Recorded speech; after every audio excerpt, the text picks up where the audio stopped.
الحمد لله نحمده ونستعينه ونستغفره ونعوذ بالله من شرور أنفسنا ومن سيئات أعمالنا من يهده الله فلا مضل له ومن يضلله فلا هادي له وأشهد أن لا إله إلا الله وحده لا شريك له وأشهد أن سيدنا ومولانا محمدًا عبده ورسوله أما بعد فأعوذ بالله من الشيطان الرجيم بسم الله الرحمن الرحيم يا أيها الذين آمنوا لا يسخر قوم من قوم عسى أن يكونوا خيرا منهم ولا نساء من نساء عسى أن يكن خيرا منهم ولا تلمزوا أنفسكم ولا تنابزوا بالألقاب بئس الاسم الفسوق بعد الإيمان ومن لم يتب فأولئك هم الظالمون يا أيها الذين آمنوا اجتنبوا كثيرا من الظن إن بعض الظن إثم ولا تجسسوا ولا يغتب بعضكم بعضا أيحب أحدكم أن يأكل لحم أخيه ميتا فكرهتموه واتقوا الله ان اللہ تواب الرحیم۔ اے ایمان والو، مذاق نہ کرے کوئی قوم دوسری سے، شاید کہ وہ ان سے بہتر ہوں۔ عورتیں مذاق نہ کریں دوسری عورتوں کو، شاید کہ جن سے مذاق کیا جا رہا ہے وہ ان سے بہتر ہوں۔ تانے نہ دو ایک دوسرے کو ہو اور برے القاب نہ رکھو، برا نام گناہگار ہونا ہے ایمان کے بعد۔ جو توبہ نہ کریں پس وہ لوگ ظالم ہیں۔ اے ایمان والو، بچاؤ اپنوں کو بہت سارے گمانوں سے، بے شک بعض گمان جو ہیں وہ گناہ ہیں۔ اے ایمان والو، جاسوسی نہ کرو، کوئی دوسرے کی غیبت نہ کرے۔ پسند کرتا ہے تم میں سے کوئی یہ کہ کھا لے اپنے مردہ بھائی کے گوشت کو، پس اس کو تم برا سمجھتے ہو۔ اللہ سے ڈرو، بے شک اللہ تعالیٰ توبہ قبول کرنے والے ہیں، رحم فرمانے والے ہیں۔ صدق اللہ العظیم وبلغنا رسولہ النبی الکریم۔ واجب صد احترام معزز سامعین، سورۃ حجرات، سورت کا دوسرا رکوع اور اس کی ابتدائی 2 آیات مبارکہ تلاوت کی گئی ہیں۔ ان 2 آیات مبارکہ میں اللہ تعالیٰ نے 6 باتوں سے روکا ہے، منع کیا ہے، یا یوں کہہ لو 6 گناہ ہیں اللہ تعالیٰ نے ان سے روکا ہے اور ان کا تذکرہ کیا ہے۔ یہ 6 گناہ ان کے بارے میں گزشتہ جمعوں کے اندر تذکرہ ہوا۔ ان میں سے ایک یہ ہے کہ قرآن مجید نے یہ ارشاد فرمایا کہ اے ایمان والو، کسی کے اوپر ہنسی نہ کرو، مذاق نہ کرو۔ دوسرا گناہ کہ اے ایمان والو، کسی کے اوپر الزام نہ لگاؤ۔ تیسرا گناہ اے ایمان والو، کسی کا برا نام نہ رکھو، برا لقب نہ رکھو۔ چوتھا گناہ اے ایمان والو، بدگمانی نہ کرو۔ پانچواں گناہ اے ایمان والو، جاسوسی نہ کرو۔ چھٹا گناہ اے ایمان والو، ایک دوسرے کی غیبت نہ کرو۔ غیبت کے بارے میں گزشتہ دروس کے اندر تذکرہ ہوا، اور گزشتہ دروس کے اندر بیان ہوا کہ اپنے بھائی کا تذکرہ کرنا اس کی عدم موجودگی میں اس طرح کہ اس کو وہ پسند نہ ہو، اس کو غیبت کہا جاتا ہے۔ یہ 6 جو گناہ ہیں ان کے اندر ایک بات مشترک ہے کہ 6 کے 6 گناہ ایسے ہیں کہ جس کے اندر گناہ کرنے والا آدمی اپنے کو بہتر سمجھتا ہے اور اپنے مخاطب کو اور دوسرے کو گھٹیا سمجھتا ہے، اس کو ڈی گریڈ کرتا ہے اور یہ ظاہر کرنا چاہتا ہے کہ میں بہتر ہوں، میں افضل ہوں اور دوسرا گھٹیا ہے اور دوسرا حقیر ہے۔ کسی مسلمان کو حقیر سمجھنا اور کسی کو گھٹیا سمجھنا، کیا پتہ کہ کل اللہ کے حضور وہ بہتر ہو اور ہم اپنے کو بہتر سمجھتے ہیں اور ہمارا اللہ تعالیٰ کے ہاں جو ہے وہ پکڑ ہو جائے اور ہماری کو غلطی جو ہے وہ سامنے آ جائے۔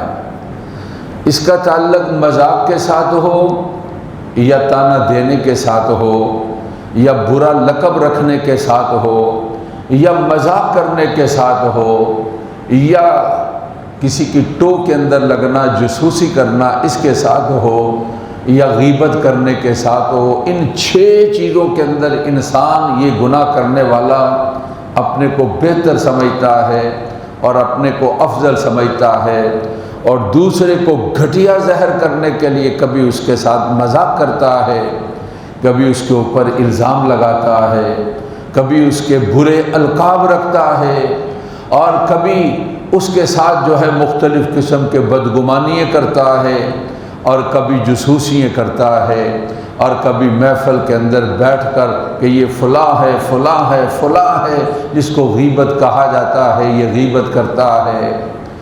قرآن مجید میں اللہ تعالیٰ نے بیان فرما دیا، ان اکرمکم عند اللہ اتقاکم، فضیلت والا کون ہے؟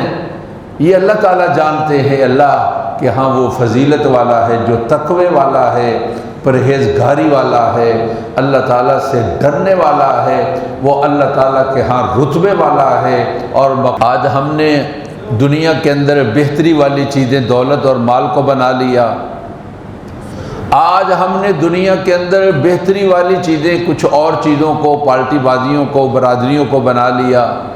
یہ بہتری، یہ تو ایک تعارف اور پہچان ہے۔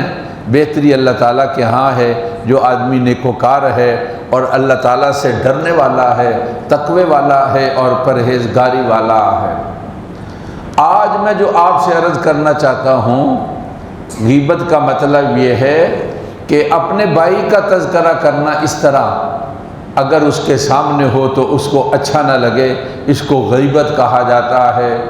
رسول اللہ صلی اللہ علیہ وسلم نے اس کو بہت بڑا گناہ ارشاد فرمایا اور ایک حدیث پاک میں کہا کہ بدکاری، الغیبت اشد من الزنا، بدکاری سے زیادہ سخت چیز ہے غیبت، اس لیے کہ اس گناہ کی طرف دھیان اور خیال ہی نہیں جاتا، تو پھر جب خیال اور دھیان نہیں جاتا اس کی طرف توبہ اور آدمی اس سے رجوع بھی نہیں کرتا ہے اور معافی بھی نہیں مانگتا ہے۔ چند جگہ ایسی ہیں وہاں اگر اس طرح کا تذکرہ کرنا ہو تو وہ غیبت نہیں بنتا ہے اور وہ چیز غیبت کے زمرے کے اندر نہیں آتی ہے اور اس کا تذکرہ کرنا اس کی اجازت ہے۔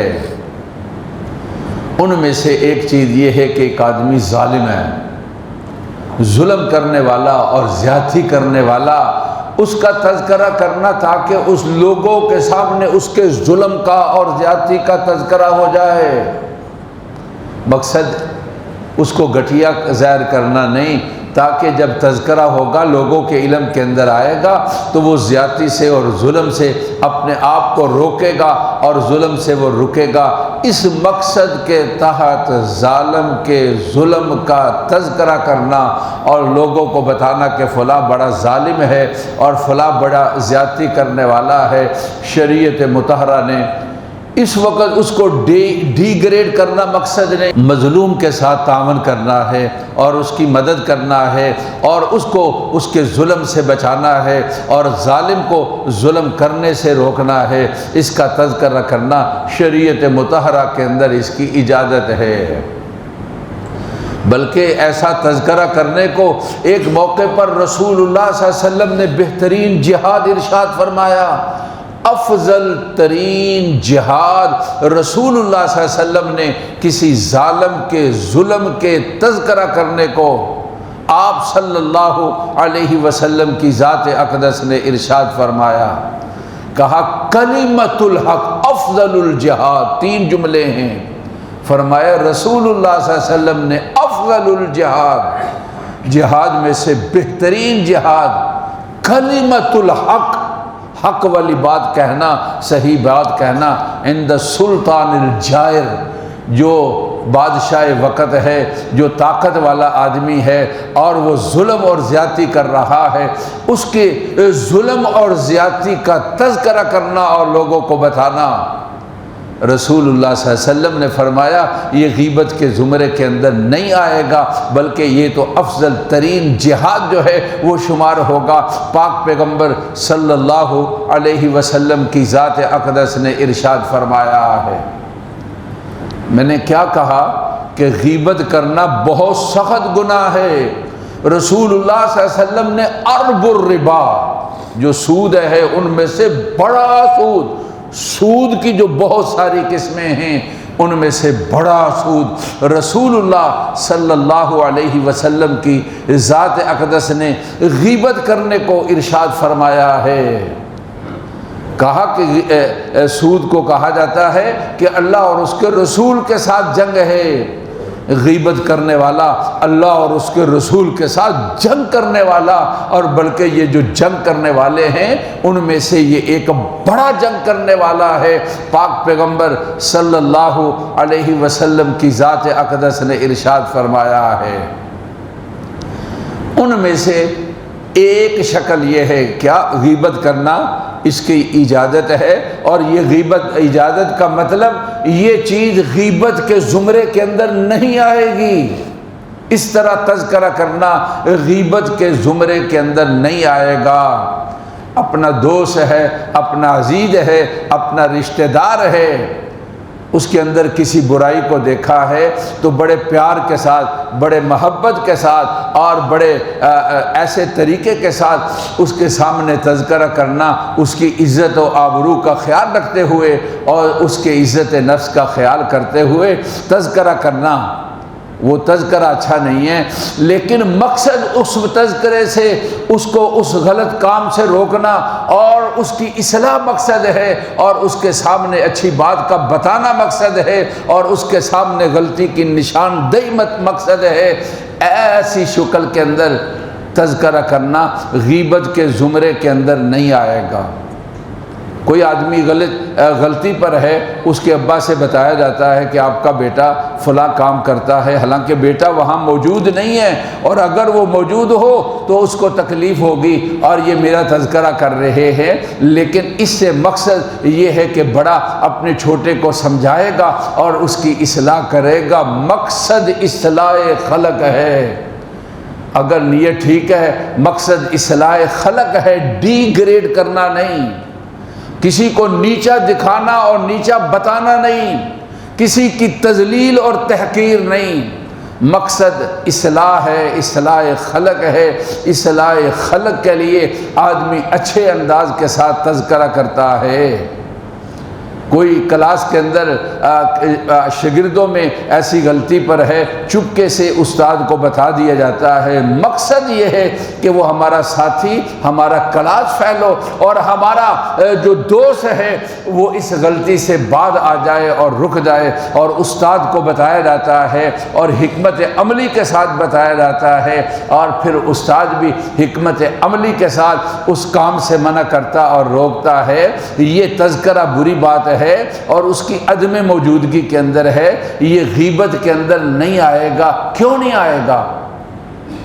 اس لیے کہ اس میں کسی کو ذلیل کرنا مقصد نہیں ہے، اس میں بلکہ اصلاح مقصد ہے۔ مقصد اگر ٹھیک ہے، مقصد نیت اگر ٹھیک ہے، نیت اگر اصلاح والی ہے اور ٹھیک ہے، اور یہ چیز غیبت کے زمرے کے اندر نہیں آئے گی۔ ایک حدیث پاک آپ صلی اللہ علیہ وسلم کی آپ کے سامنے عرض کرنا چاہتا ہوں۔ آپ صلی اللہ علیہ وسلم نے ارشاد فرمایا المومن مرآۃ المومن، مومن مومن کا آئینہ، آئینہ مرآ کہا جاتا ہے، آئینہ شیشہ جس سے آدمی اپنے آپ کو دیکھتا ہے۔ تو مومن مومن کا آئینہ ہے، کیا مطلب؟ آئینہ جب آدمی سامنے رکھتا ہے تو پھر آئینہ آدمی کو بتا دیتا ہے کہ یہ چیز غلط ہے، یہ تمہارا یہ چہرے کے اوپر یہ چیز لگی ہوئی ہے، یہ تمہاری ٹوپی، خیر خواہ ہوتا ہے۔ تو خیر خواہی کا کیا تقاضا ہے؟ اچھے انداز کے ساتھ جو غلطی ہے اس غلطی کو بتا دیا جائے اور اس غلطی کی اصلاح کر لی جائے۔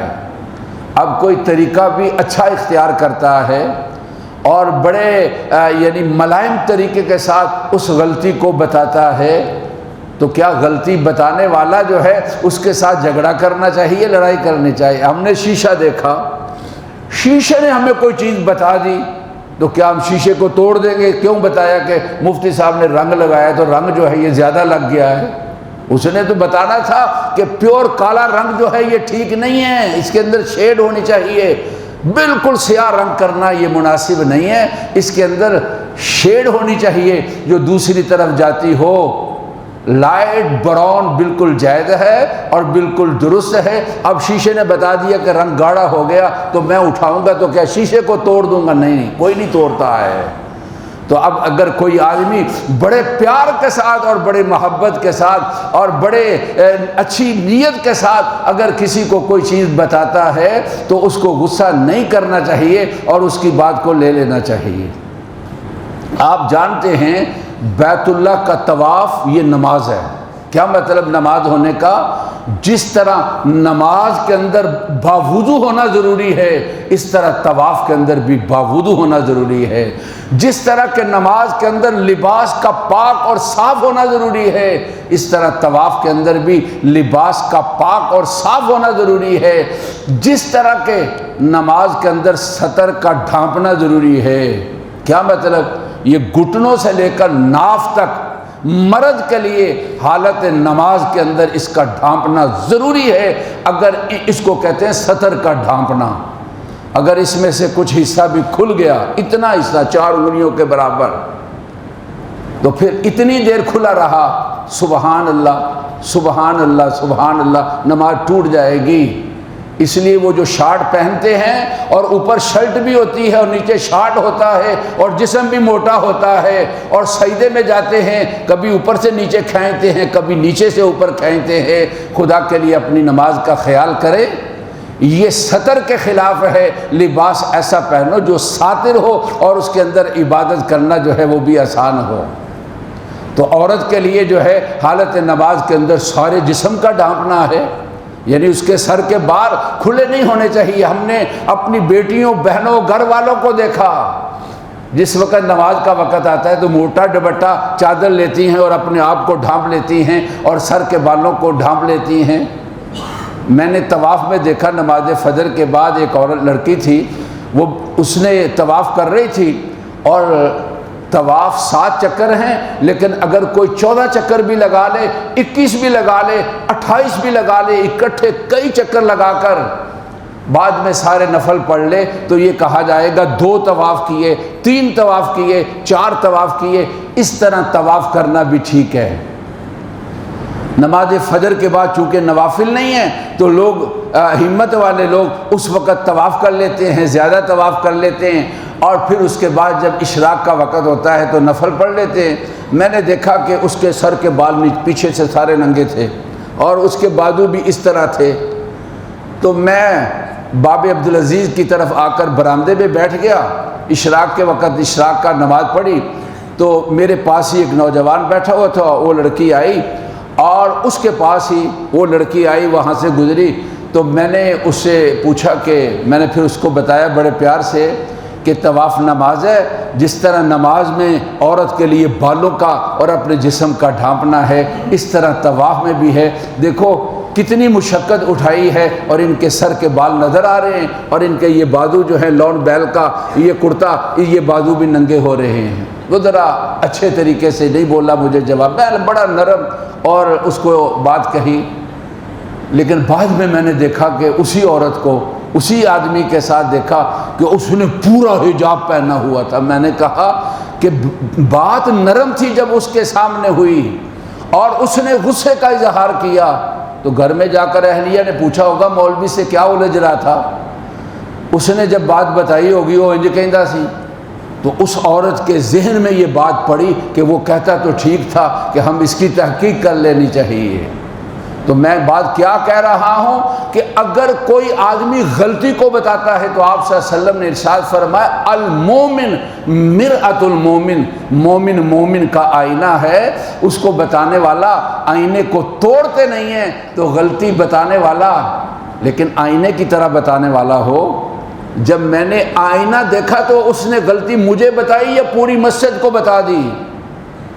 مجھے بتائی ہے۔ تو اصلاح کا طریقہ یہی ہے، جس کی غلطی ہے اسی کو بتایا جائے، نہ یہ کہ چوراہوں کے اندر کھڑے ہو کر مفتی صاحب نے یہ کر دیا، حاجی صاحب نے یہ کر دیا، نمازی صاحب نے یہ کر دیا۔ یہ آئینے کا طریقہ نہیں ہے اور یہ آئینے کی شان نہیں ہے، تو مومن کی شان بھی یہ نہیں ہونی چاہیے گلیوں اور چوراہوں کے اندر اس بات کو لے جائے، بلکہ جس کی غلطی ہے اس کو اچھے انداز کے ساتھ، اچھے طریقے کے ساتھ اور اچھے لب و لہجے کے ساتھ اس کے ساتھ بات کرنی چاہیے، بات بھی ٹھیک ہو، لب و لہجہ بھی ٹھیک ہو اور نیت بھی ٹھیک ہو۔ اس بات کا ضرور اثر ہوتا ہے، اگر بات کا اثر نہیں تو یا بات ٹھیک نہیں ہے، یا لب و لہجہ ٹھیک نہیں ہے، یا نیت ٹھیک نہیں ہے، اس لیے اس بات کا نتیجہ ظاہر نہیں ہوتا ہے۔ لب و لہجہ ٹھیک کرو اپنے بچوں کے ساتھ، اپنے چھوٹوں کے ساتھ، اپنے پیاروں کے ساتھ، اور بات نرم لب و لہجے کے ساتھ، اور دیکھ کر یہ وقت کا کیا تقاضا ہے، اور دیکھ کر کے اس وقت وہ کس حالت کے اندر ہیں، اور بڑا ایک ماحول بنا کر ان کی غلطی کے بارے میں اس کی نشاندہی کرو گے، اور یہ طریقہ جب اچھا ہوگا تو انشاءاللہ تعالی اس کا اثر ضرور ظاہر ہوگا۔ تو ایک آدمی اصلاح کے لیے کسی کی غلطی کا تذکرہ اس کے سامنے کرتا ہے، یہ اس کو چھوٹا یا اس کو گھٹیا ظاہر کرنا نہیں ہے، یہ تو یہ بتانا ہے کہ اس کی اصلاح ہو جائے۔ اصلاح کے لیے اس طرح غلطی کا تذکرہ کرنا اس میں حرج والی بات نہیں ہے۔ رسول اللہ صلی اللہ علیہ وسلم کا فرمان ہے المومن مرآت المومن، مومن مومن کا آئینہ ہے۔ جس طرح آئینہ غلطی بتاتا ہے، اس طرح مومن بھی دوسرے مومن کی اصلاح کے لیے اچھے لب و لہجے اور اچھی نیت کے ساتھ اس کی غلطی کو بتاتا ہے۔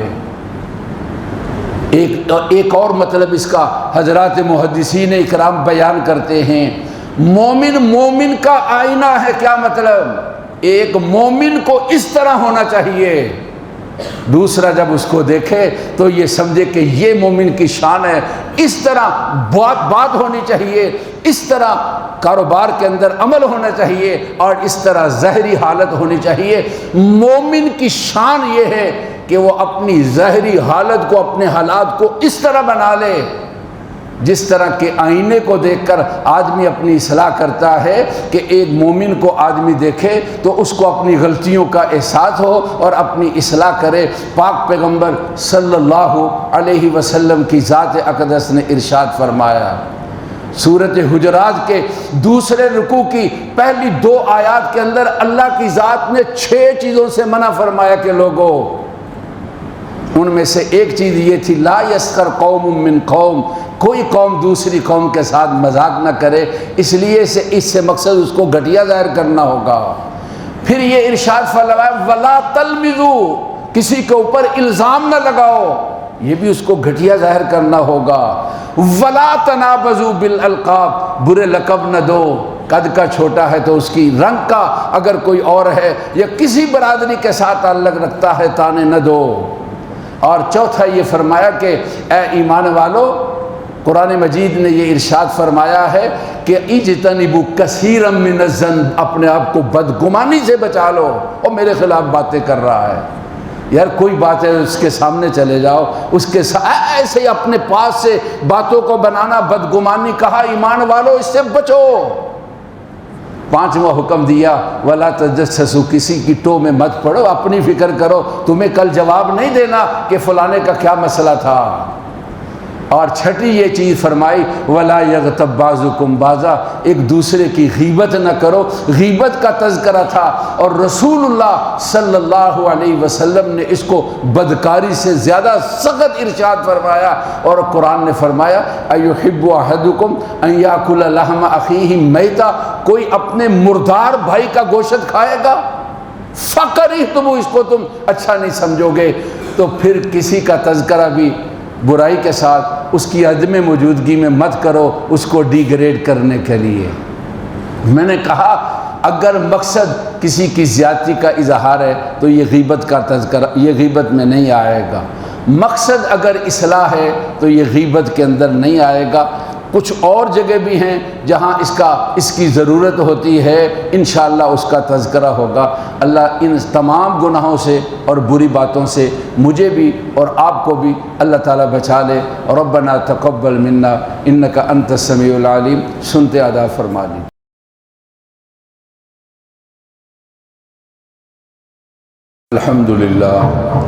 الحمدللہ نحمده ونستعینه ونستغفره ونعوذ باللہ من شرور انفسنا ومن سیئات اعمالنا، من يهده الله فلا مضل له ومن يضلل فلا هادي له، واشهد ان لا اله الا الله وحده لا شريك له، واشهد ان سيدنا ومولانا محمدا عبده ورسوله، اما بعد فاعوذ بالله من الشيطان الرجيم، وقال ربكم ادعوني استجب لكم ان الذين يستكبرون عن عبادتي سيدخلون جهنم داخرين۔ بارك الله لنا ولكم في القرآن العظيم، ونفعنا وإياكم بالآيات والذكر الحكيم۔ استغفر الله لي ولكم ولسائر المسلمين فاستغفروه إنه هو الغفور الرحيم۔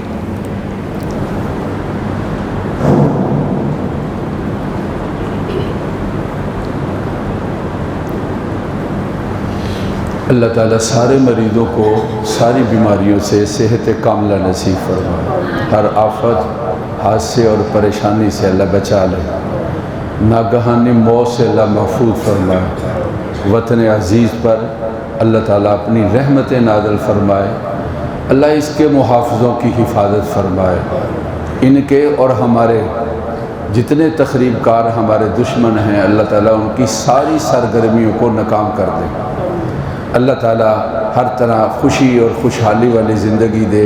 جو بچے باہر ہیں تعلیم کے لیے، کام کے لیے، اللہ تعالیٰ ان کی حفاظت فرمائے اور ان کے لیے وہاں خوشیوں کا انتظام کرے۔ الحمدللہ الحمدللہ نحمده ونستعینه ونستغفره ونعوذ باللہ من شرور انفسنا ومن سیئات اعمالنا، من يهده الله فلا مضل له ومن يضلل فلا هادي له، واشهد ان لا اله الا الله وحده لا شريك له، واشهد ان سيدنا ومولانا محمدا عبده ورسوله، اما بعد فاعوذ بالله من الشيطان الرجيم، ان الله وملائكته يصلون على النبي يا ايها الذين امنوا صلوا عليه وسلموا تسليما، اللهم صل على سيدنا ومولانا محمد عبدك وصل على المؤمنين والمؤمنات والمسلمين والمسلمات وبارك على سيدنا ومولانا محمد وأزواجه وذرياته۔ قال النبي صلى الله عليه وسلم ارحم امتي بامتي ابو بكر رضي الله تعالى عنه، واشدهم في امر الله عمر رضي الله تعالى عنه، واصدقهم حياء عثمان رضی اللہ تعالی عنہ وأقضاهم علي كرم الله وجهه وفاطمة سيدة النساء أهل الجنة وزينب وأم كلثوم ورقية رضوان الله تعالى عليهم أجمعين. اللهم انصر الإسلام والمسلمين، اللهم انصر الإسلام والمسلمين. إن الله يأمر بالعدل والإحسان وإيتاء ذي القربى وينهى عن الفحشاء والمنكر والبغي يعظكم لعلكم تذكرون. فاذكروني أذكركم واشكروا لي ولا تكفرون.